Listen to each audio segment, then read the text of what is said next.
This is Ian Aber, and this is another episode of Straight People, the podcast for straight people because they just don't have enough. We are coming to you live, recording live, again, in my husband's basement. We have our guest this week, the hilarious, a good friend of mine, Mr. Bob Place. How are you, Bob? Hey, doing good. Nice. Well, welcome. You've been here a couple times before. Yeah, totally. In my husband's chilly basement. Well, it's not really a basement. It's the first floor of the house, but right. It was supposed to be a basement, so it feels like it's got a basement feel. Yeah, very basement vibe, you know? Yeah. A lot of nasty things have happened. I'm sure this is where we hang out when the tornadoes come. So it's like a room with no windows. It's amazing.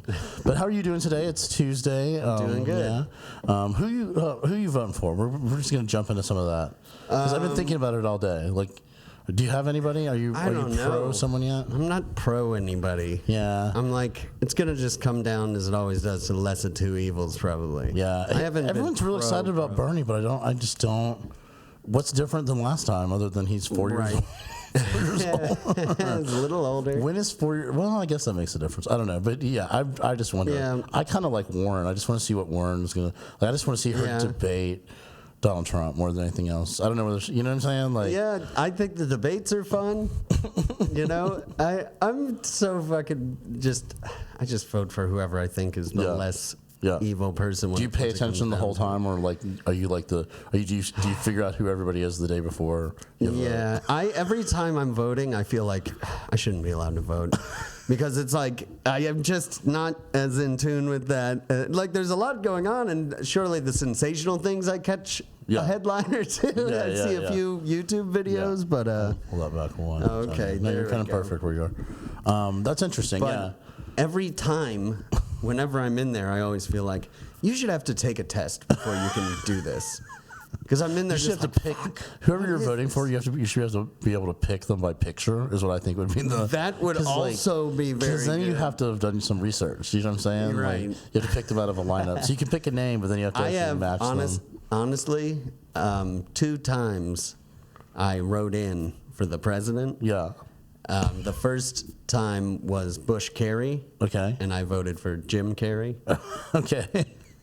And the system works. The system works. And then I feel like actually both times I wrote in were the Bush elections, and both times one I remember Kerry, and the other one maybe was like Jeremy Piven or something. I just voted for some celebrity. Just somebody other than. Because I don't even know. I, as little as I know now, I knew even less then, you know. And then it didn't seem like there was such a pressure to have an opinion. Yeah. I was like, I don't fucking know. Yeah, absolutely. You know. I'm like, everyone is like all of a sudden super like pro Bernie. It feels like it felt like that. Like for a while you couldn't be pro Bernie because if you were a Bernie bro.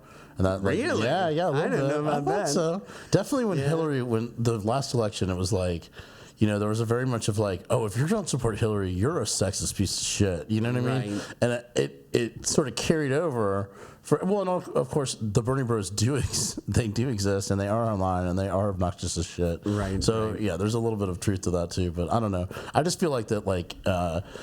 I'm just glad the gay guy dropped out. Pete, I didn't want a gay person in charge of the country. Really? Not Why? now, no. Not right now? No, not Why not? Because it feels like we're having to clean up like a real big mess. Do you know what I mean? And like we already like, you know, take neighborhoods and turn them around. You know what I'm saying? We can't do that with the White House. That's oh my God! But imagine if you did. That would be the most amazing White House in the world. He just didn't seem to me. He seemed like he was like connected to the sea. You know what I mean? Like just in and that's my problem with it. Always is why it always comes down to just, I don't know, holding my nose and voting for someone I think. Yeah. Because I always feel like, they're sneaking shit in on me. Oh, of course. Of how little I know they're sneaking a lot in on me. So I'm just like, I don't know. They're not even sneaking anymore. That's what I feel like. Right? You know, like now they're just twirling their mustaches. They talk to us. You know? Right. Well, I didn't bring you here to talk politics, but it's just on my mind because it is. Okay, because it would be a real uneducated talk about it. I'd be like, I don't know. So you're I vote on who I would fuck the most, and who would you fuck? Who would? Just kidding. That's a harder pick. Fuck the shit out of Bernie. Oh my God. Give it to me, Bernie. Give it. I'll let you feel the burn. Talk baby. about Boom. Weekend at Bernie's, baby. Yeah, right. Why isn't that his slogan, or is it? I don't know. It's not. It should be. Someone just told me recently, drunkenly at the end of the night, pitched me their Weekend at Bernie's 3 script. And it was actually not bad. I won't do it because it's somebody else's. Right. But it was really funny. Of all the things to somebody be like, yeah, I'm working on a screenplay. And I totally was like, what is it? And which is my own fault. Everything that happened after that I asked for. Right. But it was Weekend at Bernie's 3. And I was like, okay. Of all the things to be working on. Well, it would be the time to make it, right? I With guess all so. these like reboots. I know, Or just straight up absolutely. Weekend at Bernie's. Do it again, you know? Except this time, Bernie it's the last name and it's a girl that dies. Oh, of course. That's obviously. No, it's 2 women keeping like a like this white guy who's like a Me Too guy. Do you know what I'm saying? Like There it is. They gotta get all his money or something. That'd be great. But That's amazing. That's not what his wasn't a reboot. His was a continuation of the original story. Wow. I mean, Bernie would have decomposed by now. I know, exactly. Exactly. Whoa, Bernie, you're looking terrible. I think Bernie might have been a computer. Maybe it was Bernie Madoff. I don't know. But anyways, so I don't know what we're getting. But I was saying you are a comedian, you're a filmmaker, you're a show producer. I've seen some of your live, like Bob Place Saves the World or Destroys the World. Or, the different names, but they're all just sort of a crazy show. I haven't done one in a while. Yeah. I haven't made a movie in a while. Yeah. Any sort of film. Yeah, I know that. I was bringing it up. But like, what the fuck you been doing? No, but talk to me about the movie. Talk to me. I say you did American Dirtbags, which you can find anywhere you can stream stuff. I think it's on Amazon, if I'm not mistaken. Amazon. It's on everything except for like it's not on Netflix. You know, you can get on Amazon, iTunes, Google. Play or whatever. So where did that idea come from? Had you been working on that for a while, or has now that so much time has passed, so like should we not talk about it? No, nothing. That, I'm not gonna implicate anyone else. Okay. But I how long ago was it? How long ago? So was it? we filmed it in 2015. It came out in 2017. Okay. Yeah. And so it was like a 2-year sort of period where it was like you were doing it and editing it, and we went to like a film festival and we won an award at the festival. Yeah. And even that was like sort of a chaotic experience. Like I feel like I'm a different person than I was when I made that. Yeah. Because at the time I was doing I was just ultra party mode. Yeah. Not party necessarily, but like private drug addictions. You know what I mean? Like I was kind of partying. You were loose, you know? You were your own pharmacist, is what I like to call that. It was just like, doing tons of, getting wasted a lot through the entire process of making the film. You don't drink anymore at all, do you? So sometimes I've drank. Yeah. I quit drinking for like 9 months, and then I went to Paris and was like, well, you got to drink in Paris. Have a couple drinks in Paris.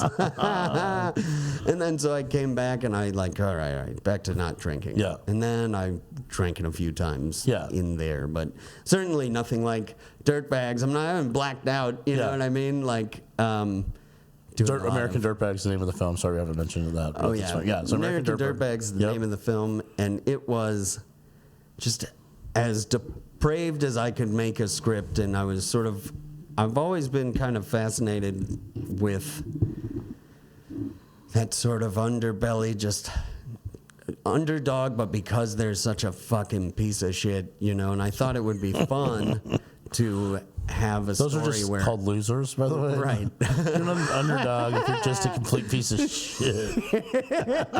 No, but so a complete piece of shit, but you just root for respecting losers. for them. I know. Not respecting for them, but trying to see their perspective. Exactly. And feel for them. Because even the losers have game and drive and ambitions and wants and needs. Yeah, they have wants and needs, but they're fucking willing to, they're just pieces of shit, and And I thought it would be kind of fun. So naturally, you cast most of your friends in those people. It was the Atlanta Comedy Scene 2015 is who the cast of that film is. It really seemed like it. Well, there was a lot of guest stars too. There were guest stars. It was so the movie is like 6 different stories that all intertwine in like a almost convoluted way. Like looking back at it, like you got to be sober. You got to be taking notes to really keep up with it because there's so many crossovers and things that are affecting the other stories that I remember we got one review that said something like that. It requires a level of sobriety. Like, it's like you need to, like, not, don't smoke a joint and watch this, or it'll be like, I don't even understand what happened. But I wanted to put everything that I possibly could that I thought would be kind of interesting, or that I ever thought was would be sort of a fun idea. And then we did that. Yeah. You know, and to the point where it was almost crazy looking back. I mean, we were shooting some of it on 8mm. I paid for animations. I paid for these, like, graphics and, cartoon sketches and shit. Mm-hmm. And then I wanted it to be as just, like, wild and fun as possible. And if I did it again, I think, for the money that I was able to get invested in it, man, I would have cut it down, and I feel like I could have done more with that money. Like, if I did another film, I feel like the lessons I learned from that one, it would be like a totally different thing. Yeah. Because I thought when I watched it, it felt like it was a 2-hour movie, but it could have just easily been 6 episodes of a... You know what I mean? Like a series, Because it had a series. It had like that episodic kind of feel to it. Totally. Because as you shifted from the next thing and then figured out what the connections were, and it was telling one sort of contiguous It almost story. had kind of an anthology feel. Yeah, it's definitely an anthology feel. And like you could go back and revisit those characters again. Right. The day before, the day after, a year later. Yeah. Right, absolutely. Right. And that would have been fun to go down that road with that. But it was also like a real eye-opening experience because it was so hard to do it that I was like, I called the ambulance twice. Like, I almost died. Like, I was so determined to make that movie that I didn't care if I had a heart attack. Wow. I was going to do this cocaine to get this done. I called the ambulance twice. One time was, both times it was a heart attack scare. But really, it turned out just a panic attack, and it actually brought me with a lot of good information. Like, your heart doesn't have pain receptors. Yeah. So that pain in your chest is like, that's not it. You're having a panic attack. Yeah. I was so stressed out because it was like, I got money from investors, and those investors were they were letting me do what I wanted, but also being real, like, involved, right? So it stressed me out when things would fall through, and I'd have to like get it put together, and I still feel tired from doing that. So I think about it. I wrote another film after it, and obviously American Dirtbags was not a financial success, so it was kind of like, all right, maybe a little harder to make another one anyway, because now I know how hard it is to make it. A personal triumph. Maybe not been a financial success, but... I mean, you made it. Yeah, and it is a movie. I mean, it's a movie. It's out there. You're right. Yeah. Oh no, I mean, I'm proud of it, but it's I look better at it now, than some of those things I've seen. You know what I mean? Yeah, like in terms of like, I've seen people say, "Oh, I'm doing this," and then when you finally see it, you're like, "Oh," like you know what I'm saying? And maybe it's because I know everybody in it. I watch it and I'm like, it's like a visual yearbook. In a way, it is, and it's. I will say, for my taste, there was too much Neil. And I'll say, God love you, Neil Reddy, but you were just in that movie too much. That tripping scene was like if you had cut that in half, I would have loved that movie because it had a real great pace to it. Right. And then the tripping scene, it was like, it just went out of control. I mean, what was her name? Tamara. She's beautiful. Tamara, and worth all the time you've spent putting a camera on her. Sure. But then there's old Neil. I'm just kidding. I love Neil, but I mean, that was one of the 6 stories, and they were all like ended poorly, and everybody died, and it was like this is kind of thing where I just wanted to be like, and all these sort of rules about a movie, happy ending, and this kind of thing. I don't want to do that, and then I didn't, and instead it's like this fever dream, drugs and murder, and it was definitely made before anyone was woke. You know what I mean? Like, it was a totally different thing. Well, it was definitely made before you were woke, I think. I don't think I'm woke. I don't know. Sometimes. I don't know. I don't even know what that means. When I first heard woke, I was like, dude, I've done DMT. I'm woke as shit, And I was like, that's not what that means. I'm like, I don't know, man. We are in the multiverse for sure. I'm pretty woke. Speaking of being woke and all of that, we should because this is a podcast called Straight People. Right. How do you identify, Bob? I identify as straight. Yeah. Right. He's like looking for reassurance from me when he's like, right? I don't know. No, I feel like I don't have any receipts disputing that. So if that's what you're worried about, no. no. Oh, really? Because Yeah, really? Because look at this photograph. Like look, I think I gave it an honest try to not be straight at one point because I thought, I don't know, let's see. I gave it a gamble. Yeah. And it came back just like... And the results came back? The results came back like, no, you're straight, I guess. Did that dick taste like a 9-volt battery? Is that the problem? I don't fucking remember, but it's... I do not recall. I don't recall. So you've dabbled. Yeah. And you were like, not for me. Right. Yeah. Exactly. I get that. It was kind of like... I tried that. That was me in high school. Right. I was like, yikes. I mean, no, thank you. Right. Well, it was also like I was doing a lot of drugs at the time, and I was like, you know what? Fuck it, we're kind of feeling this. What are we doing? And then later, like the next day is when I was like, ooh, lab results are back. And it was like, oh, that was weird, You are not the homosexual. No. Wow, that's pretty funny. Well, but, I was always fucked up when I tried to sleep with women. Well, I never, it was it's sort of I never tried to have sex with a guy, but there was definitely a little bit of, a little bit of experimentation. I dipped my foot in. It wasn't my foot, but I dipped in something. You dipped your something in something. And that was what, last week or no? Well, Don't tell me. I give it a shot every once a year. Once a year, I'm like, I don't know, revisit that and real Guy quick. Fawkes Day, every Guy Fawkes Day, you're like, remember to try that dick again. Yeah. Wow. Well, I got real. So what I will say is, there was like a time frame where I was real into being rock and roll. Yeah. In the sense of just like I was playing in my band. Yeah. And doing that kind of thing, and was kind of felt like, no, this should be like a rock and roll experience. Yeah. Well, if you think about like rock and roll in like the late 60s and 70s, so many of those guys were either telegraphing some kind of Iggy Pop, or it was all queer baiting. There's some debate onto whether how gay some of them actually were. Oh, really? But that's one of those things. Well, like I know like Marilyn Manson and like these kind of things. But then there was like the thing, back in the day, like Lou Reed and David Bowie, and then whether they, whether something happened or not, and Iggy Pop, you know what I'm saying?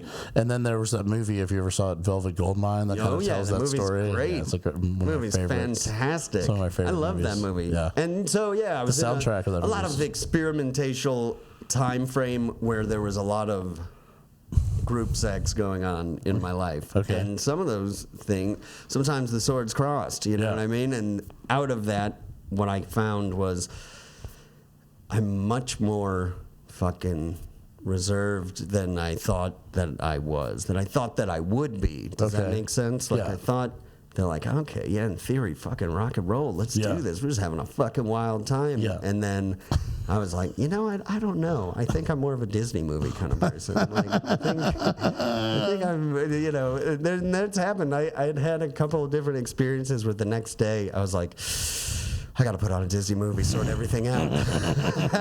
Let's watch Jungle Book real quick. Okay, get back to my set. That's funny. And when that extends through a lot of things, I'd say from when I was like 25 to like 31, it was just all of my 20s, but in particular like 25, 26, 27, 28. Was like ramping up. I was on the road all the time with Swank Sinatra. We were just going crazy. In my mind, I held kind of the ideal of, I don't know, I thought my sort of idols, the lifestyle that they had lived that were reported were like that. Were like fucking wild and crazy. Yeah. And now, I just don't feel like that anymore. How old are you now? I'm 35. 35. Yeah, well, life's different. Right. The juices flowing through your body that your body normally creates, they're not as potent as when you're 25, I think, too. Yeah. You know what I'm saying? It's like you just don't have the same kind of like energy level and kind of just base you get up every day. And my focuses are much different. Like the kind of people that I idolized when I was like in my mid-20s, you know, being like, even from a teenager, I guess, were kind of like, you know, like wild and crazy, like, holy shit, this guy did how many drugs and fucking went on this bender. And now my idols are like, holy shit, did you read 1,000 books? Really? That's amazing. Yeah, like that's interesting. And what I found, and I did like a lot of psychedelic drugs, and I feel like these books that I read have opened my mind more. Like since I started like getting into not getting wasted and like, what's happening? Like right now, I'm reading The Archetypes and the Collective Unconscious by Carl Jung. Okay. It's opening my mind more than LSD ever did. Like that's how I kind of feel. And so I don't like going out and partying, and I certainly can't know that I personally can't handle like any sort of a relationship with loose rules and like wild and crazy shit, which is definitely what was going on in my life, and which is definitely not what's going on in my life now, and I'm so much happier about that. It's very under control, you know? Intentional. Yeah, you were a very chaotic person when I first met you. Totally. And you still have that element to you, though. Well, I think now I just take that. I feel like I filter that element exclusively out during my performance. Oh yeah, when you're on stage, I can. When I'm on stage, it's like There's a book that they call it it's like a fiction book, but the character keeps referring to that experience as the imp of the perverse. So there's this thing inside you that always wants to like be in trouble and chaos and be the center of attention or whatever it is. And that you definitely embody that when you're on stage as somebody who comes out and then opens up this other personality. Exactly. Yeah. Or maybe that's who you really are. Maybe that's who you really are. And then the rest of the time you're keeping that in. Yeah, I mean, maybe. Well, I think both of those things are true. Yeah. I think I'm both of those things. But I feel like now I've got like places for them to go because I've got a better handle on them. Like one of the concepts that Carl Jung talks about is you're psychologically built up of like these sub-personalities. Yeah. And only one at a time can be driving the wheel, and they all have different wants and needs and whatnot, functions and motivation, you know. Yeah. Well, that makes sense. But that I used to let out more, and it just became less and less of who I was in reality, and more of like I can hyper let this thing out while I'm doing stand up, and it's, you know, I don't know, it feels like when it's going well, and I'm sure this feels like when you're doing stand up and you're killing or whatever, or anyone is, it's like the universe comes together for you. Like you're like, everything just kind of clicks and the stars align, and it's like almost this magical power you have, you know? It's unbelievable. And mine, I found I can do it the best when I am letting that out of me. Yeah. You know. Nice. I wonder if Marshall would call that his shadow self. So, and that concept is from Jung too. Is it? But the shadow self is more like that thing inside of you that could have been a murderer. Oh yeah. You know what I mean? Okay. Like in the way that, like recently, I really get bothered by I love movie violence and that kind of thing, but I really don't like actual news reports and things like that. Yeah. And I used to kind of look away from them, but because of this concept, I think now you should look at those things just so you know. No, things are fucked up, real fucked up. Like I just watched that documentary series, The Trials of Gabriel Fernandez. I haven't seen it. Well, it's like the most fucked up thing in the world. I'll give you a synopsis that I got. It didn't ruin it for me because it's way fucked up. But basically in Los Angeles, there was this 8-year-old kid named Gabriel who was passed around a little bit because he was sort of unwanted in a sense by his mom, totally unwanted by his mom, gave off to his uncle who was gay, and his like boyfriend or whoever it was.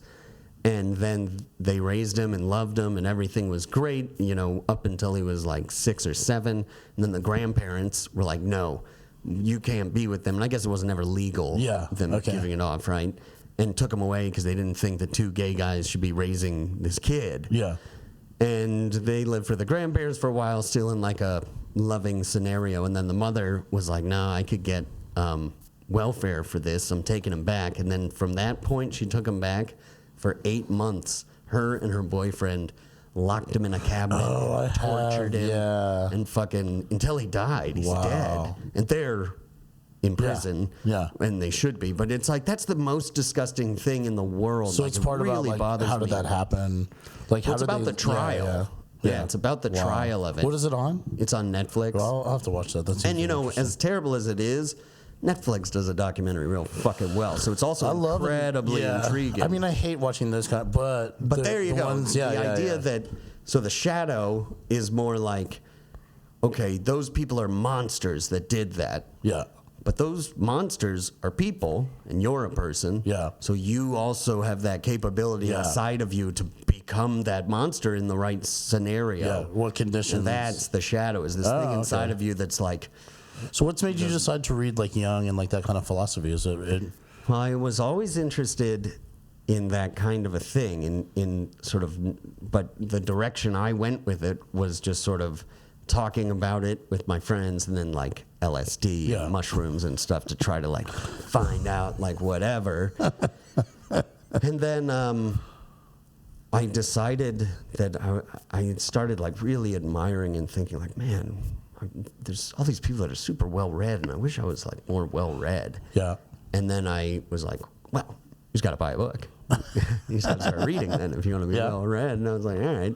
So I started reading some books, and the different concepts of that book started making me think more and more about that. And I was like, well, what if I looked at this sort of a thing?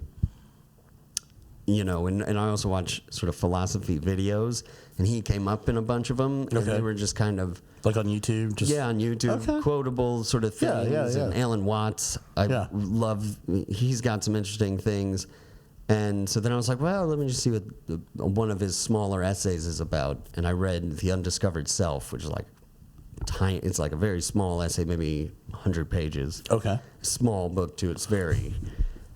And it was really intriguing, and I was like, oh, okay, well, let's go. And then I read another one, which was The Modern Man in Search of a Soul, and that one was really interesting. And in that one, it talks about your dreams a lot, and I've always been fascinated by that, to the point where I have, I keep a dream journal, right?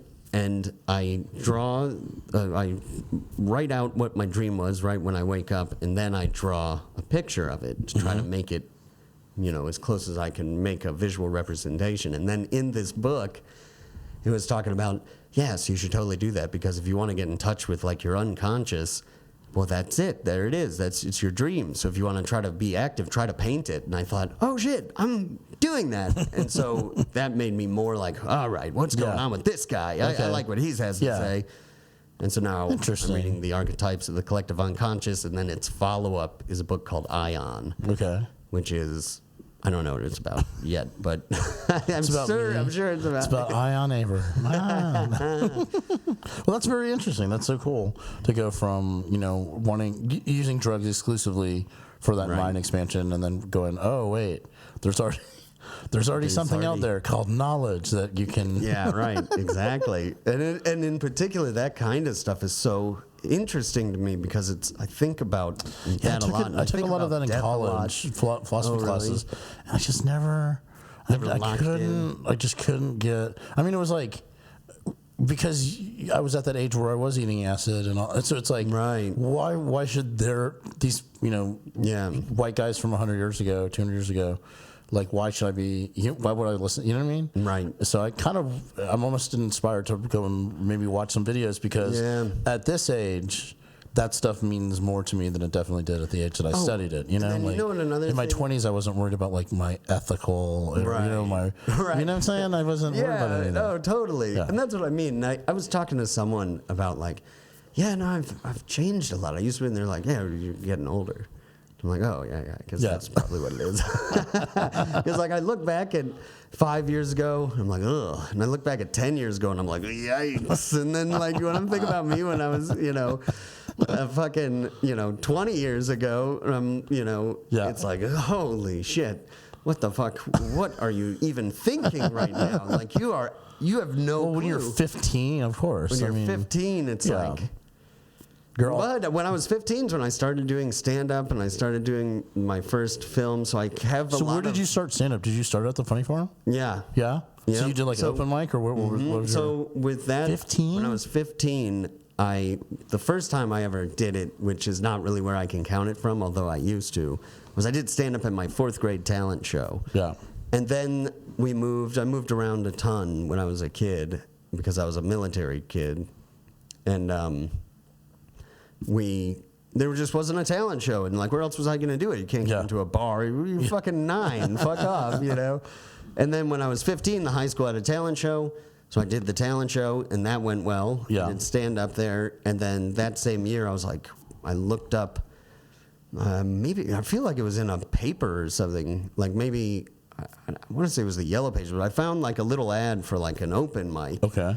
And I was like, oh, what's this? Yellow Pages. Oh, my God. Or whatever it was. It was crazy. like, I can't remember, but it was definitely like maybe it was a newspaper or something, but I found an ad. Yeah. And I was like, oh, I want to do this. And my parents were very supportive. They were like, okay. And it was at the first place I did stand up at an open mic was at Eddie's Attic. Okay. When I was 15 on like a Tuesday or Wednesday night. Yeah. My parents drove me there. It was a school night. Yeah. Did my set, ate a dick. Right? Like, ate it hard. And I remember, but did really well in the talent show, right? So it was like, what? But I was like, it was a little more nerve-wracking. Yeah. Everyone's drinking, and like, it was a different thing. And I remember driving home. I wasn't driving. My dad was driving. My mom was in the car. I think that was it. And they were like, I don't know, they just encouraged me. They were like, everyone's gonna bomb their first thing. Wow, that's great. And I was like, and they was like, you just got to do it again. Yeah. And then I did, and then I did the Twisted Taco, and then I found at Dave and Buster's there was it was Jillian's at the time in Gwinnett. Yeah. They were doing a Friday night comedy night, and I just asked the manager, who is that? And being so naive, and I can't even believe it thinking back, I just called this guy. Yeah. I was like, hey, yeah, I'm a comedian. Like, I'd like to do your show. And he was like, all right, I'll tell you. Well, I think he might have even asked. I gave him my story. It was a little intriguing when he was like, what, you're like 16? Yeah. Like, what are you, 17 maybe at the time? Because the open mics went for a minute. And he was like, yeah, come out on Friday. I'll give you 5 minutes. And at the time, I did silly songs, Okay. And so I went out and I murdered with this song, and he was like, all right. And then he started booking me, and then he told me, I want to introduce you to Marshall, who was the manager of the Funny Farm. Okay. Went over there, introduced me there, and then he introduced me, or he was also booking this place called the Celtic Tavern in Conyers. Yeah. And Scotty K was playing there, and he booked me to open for Scotty K. Yeah. And then Scotty K was like, I love it. I want to take you on the road with me. And I was like, you gotta be fucking kidding me. And I was like, that's fine, but I got to graduate high school first. Like, I can't, And so he said, send me an email. Here's my email. Send me an email when you graduate high school. And I was like, that's not happening. But then I graduated. I was like, all right, I'll shoot him an email. And then he did. He took me on the road with him. Wow. And we went and did Funny Bones. And, I'd either host the show or like open. And I ate a dick a lot of the time, and it was like I don't even understand it now looking back. I'm like, oh my God, I see some of the tapes of me when I was so young doing stand up. I'm like, what gave you why did you think you could do this? Like, what the fuck? And I think that's a lot of people though. It's like, absolutely. It's so delusion. Yeah. Everyone is buying into this delusion. That's like, but now I don't do anything You have like to either that. be fearless, and fearlessness comes from like really knowing yourself, or completely having no idea who you are. You know what I'm saying? So like sometimes when you see somebody and they're really good at the beginning, it's because they know exactly who they are. You know what I'm saying? And then when you see people who it like takes them forever to get good, but they eventually get there, it's because they had no idea who they were, and they were so filled with false confidence. Like they shouldn't have been confident. They should have been embarrassed to even exist the way that they. You know what I mean? Right. And that's what I think is like, because the people who kind of fall in the middle are the ones who like, it's hard to tell, are they good, are they not good, are they gonna get good, because they have shame, you know what I'm saying? And the people who have no shame and the people who don't, like, you know, it's like they, you know, like every time I've ever seen Caleb Simon, I've never seen Caleb Simon do anything other than walk on stage and with complete confidence, not like overly confident, because he's still kind of like an aw shucks kind of guy, but I've never seen him once like intimidated by anything that he was put in front, you know what I'm saying? And like Rob Hayes is like that, Dulce's like that. Absolutely. Yeah, and those people knew exactly who they were before they ever started stand-up. Stand-up was just an extension of a knowingness of the, you know, and like we don't all grow up like that. I didn't grow up knowing I know myself as a result of doing stand-up for like this is my 9th year, and 9 years who I am now is the most version of myself I've ever been, because only because of stand-up. Because if I hadn't done stand-up, I wouldn't have done any of the self-reflection that is necessary to write material. You know what I'm saying? It's like, and you tinker with your person. You're like, oh, that's why I act this way. You know, like these are my triggers. Let me change this part of myself, or you know, like totally. Yeah, absolutely. Yeah, and I feel like it's an interesting thing, because I've been doing stand-up longer than I haven't done it. Yeah. And from 15 to now, it's like I grew up doing it. Yeah. So it evolved as I was like figuring it out. And, but I don't feel like I've figured it out. Like I feel like I'm better than I've ever been. Yeah, for sure. But I feel like I'm constantly figuring out more things about myself. Yeah, internally and changing. I've seen you do the shows, and I've seen you direct the movie. So there's a bigger idea in your head than an 8-minute set or an hour set. Does it make sense? And like, so the show is the closest thing I've ever seen. It's like you have like a show in your head. Yeah, in my mind. Totally. Do you know what I'm saying? And what you do is on the regular is 8 minutes of stand up at a time, 10 minutes of stand up at a time.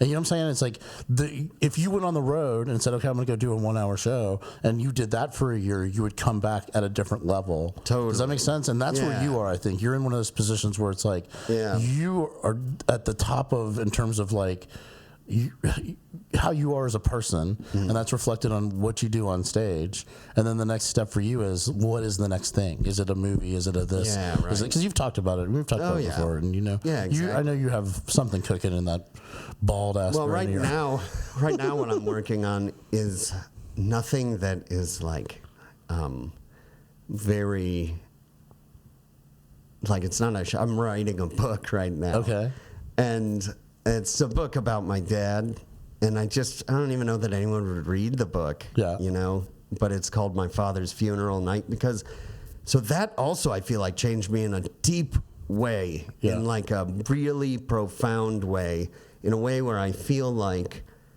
when my dad died, I don't know, like priorities changed in my mind and the way I sort of think about things has changed since then. Yeah. You know, and at first, obviously, it was like super sad, but I've never been like a sad person. Yeah. You know, so it was like, I never felt depressed. And I only met your dad like a handful of times, but he was not a sad person. No, he was not a sad person. Probably like be upset you were, you know what I'm saying? Yeah, well, like he was the guy that was like... Yeah, he was like your biggest fan, as far as I could tell, you know? Like everything I saw of him was, I saw him watching the rehearsals of your show, and like he insisted on having a roast, you know what I mean? Yeah, exactly. That was a fun... That was so much fun. Roasting my dad, he wanted to do the roast of himself when he turned 60, and that was before he knew he had pancreatic cancer. Yeah. And so we were like, okay, 60th birthday, let's do it. And then he got pancreatic cancer maybe 6 months prior to that. And so then it was I don't know if it would have sold as well, because it was a packed house. Yeah. And it was almost like a memorial that he got to be at. Absolutely. And his personality and everything was like, it's got to be a roast. Like, this is sort of his, you know, he's just a great sense of humor, and was always encouraging of like those sort of things. Yeah. You know? So You it should was great look to at, have that. It was like he got to be at that his own memorial. I think and you then should write. That's a book people would want to read because people deal with that. 5 months later, he died. Yeah. And it was like, it's so strange. And you know, the whole thing with my dad was like, he just was very smart, you know, or like very thoughtful anyway. And like the lessons he would teach would be sort of poetic, and he'd like leave these things like we've got this family mythology that he told us ever since we were little kids that when he died, he was going to ascend to the center star in Orion's belt. Okay. And he'll always be like watching us from there, and we can talk to him there. That's great. And then he did, you know, like, and it's so profound. Yeah. It's such a smart thing for him to do because it's such a, I don't know, an interesting sort of comforting thing where it's not like, oh, I've got Dad's hat or something. Yeah. Oh, fuck, where does hat go? Like, oh, no, this is a star. And anyway, that's not going anywhere, you know. And he was smart to put it. Orion's Belt comes out like in the winter time, like during the holidays. Yep. And, you know, the winter's real depressing anyway. Well, and it's also very easy to find. So it's like, very easy to find. I mean, that's kind of great. I love it. Yeah, exactly. And what's interesting to me is, so he died October 11th. 2017 at like 1 a.m. We were all there, and that he, you know, had been dying of cancer, and then home hospice came in. Yeah. And man, I'll tell you, I did not know what that was. I did not understand what home hospice was. I didn't understand what hospice was. Yeah. It's like, no, you're gonna die. We're not trying to make you better. We are making you comfortable. We're easing you are about to die. Absolutely. And so I didn't grasp that, but Wow. he was on this couch in the middle of the living room is where he was sort of dying, and then we moved him to this bed in the dining room, like right up against the window, and he died at 1 o'clock in the morning. And the first thing that me and my sisters did were like, oh my God, where's the star? And so we ran outside, and it took us a second to figure out where it was, and then we found it. And then the next morning I knew exactly where it would be, and I came out, and it came over the trees into view of the window that he was at right when he died. So that, to us, is like, it's the sort of thing where sometimes, you know, I feel like... It sounds like the term I would think of as magic realism, where it's like, you know, you don't know whether it's magic or not, but it feels that way and it looks that way and it occurs that way. That's a great way to do it. And that's a school of writing, and like, so Gabriel Garcia Marquez and Isabel Allende, where it's like there's magical elements, but it's superstition and myth and that, you know, and it's there. So this was like the Place family mythology. Yeah. And then that moment is like, just really adds to the story. Absolutely. You know? Absolutely. And it really adds to like the story in my heart and the feeling of it. So we all have like Orion's Belt tattoos, and my dad did too. Yeah. We got them before he died. Oh, wow, you know, way before he died. Oh, wow, okay. Maybe as soon as I was getting tattoos, I got one here on my arm that's got the center star with like the ascending thing in it where you can go in. Then he got the whole constellation on his arm made up of stars, and the center star was music notes. Everybody has it. Yeah. We all have matching tattoos with him and things like that, you know. It's crazy. And then, you know, I always wear a necklace that's got it. And oh, wow. Like, okay. So it's, in a way, I kind of feel like, that's better than these other sort of myths that people could buy into. It feels so personal to me, and obviously I'd like to have children, and they'll know about that too, because that's where I'm going to go when I die, you know. I love it. I love it so much. It's great. Well, we're about wrapping up here. I mean, I usually do a half hour, but you've been killing it. So no, it's great. Let me talk about me. No, I'll tell you the whole thing. I was born here. I'll go through the whole every memory I can conjure up. I'll have you back if you want to talk more. I would love to. Yeah. So tell people where they can find you on the socials. You don't really fuck too much with social, but so not too much. I mean, well, no, you on Instagram. So on Instagram, for sure. Yeah, I've got some like funny little videos. We didn't even get to talk about that. So he does these little songs about each neighborhood in Atlanta. Yeah. So what's your Instagram? My Instagram is @BobFuckingPlace. Okay, so go check those out because he has one for every. If you're from Atlanta, you have to see them because they're hysterical.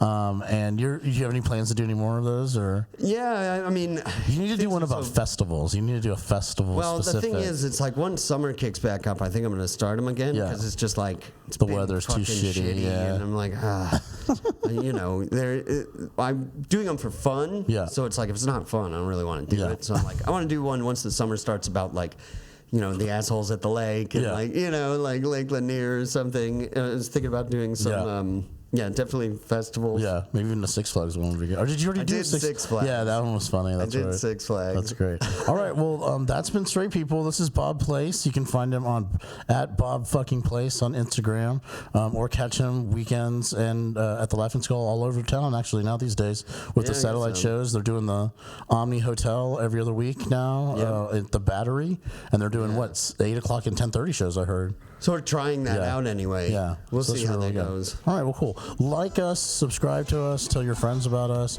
or if you don't like the show, tell your enemies because they seem real cool. My name's Ian, and this has been Straight People. Bye.